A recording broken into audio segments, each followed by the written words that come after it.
এক দলের ঘুম হারাম হয়ে গেছে, সেই জন্য তারা নারী কার্ড ব্যবহার করছে। তাদের কার্ডের অভাব নাই।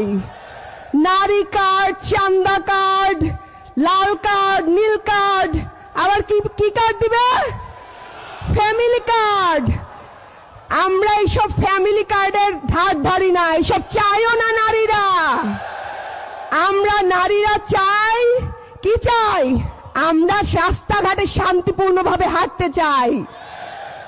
আমরা এই চাঁদাবাজি দেখতে চাই না।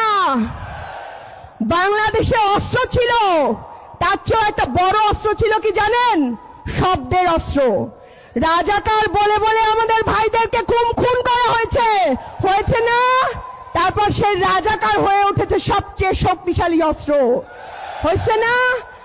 আজকে লন্ডন থেকে নেতা তারেক রহমান এসে গুপ্ত শব্দ ব্যবহার করছে। এই গুপ্ত শব্দ রাজাকারের চেয়েও শক্তিশালী শব্দ হয়ে উঠবে ইনশাল্লাহ।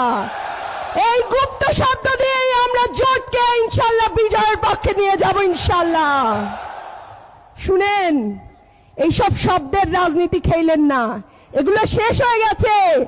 আপনি যখন লন্ডন থেকে আসছিলেন, তারেক রহমান যখন লন্ডন থেকে আসছিলেন, তখন আমরা অনেক আশা নিয়েছিলাম যে উনি বোধহয় দেশের উন্নয়নমূলক কাজ করবেন, ভালো কথা বলবেন। কিন্তু তিনি এত কোন স্তরের কথা বলছে সেটা আমার বলতে দ্বিধা লাগছে। একজন নেতার মুখে, ওই স্তরের নেতার মুখে এরকম গুপ্ত শব্দ মানায় না।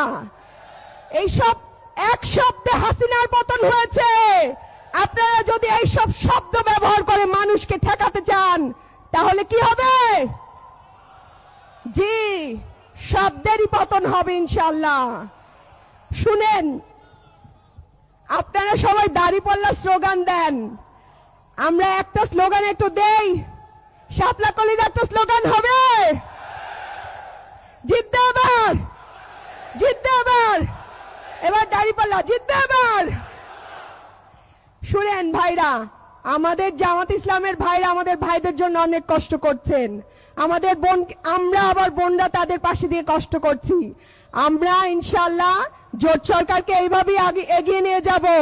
ইনশাল্লাহ বাংলাদেশ ঐক্যবদ্ধ জোট ক্ষমতায় আসবে এবং আমরা আগামীতে ইনসাফপূর্ণ একটা রাষ্ট্র গঠন করব, যে রাষ্ট্রে কোন জামাতের সেক্রেটারির ওয়াইফকে বিধবা হইতে হবে না। সেই রাষ্ট্রে কোনো মানুষকে গুম, খুন, হত্যার শিকার হইতে হবে না। সেই রাষ্ট্রই আমরা গঠন করব ইনশাল্লাহ। এবং সেই রাষ্ট্রে সবাই মিলে আমরা হাদি হত্যার বিচার করতে পারবো না?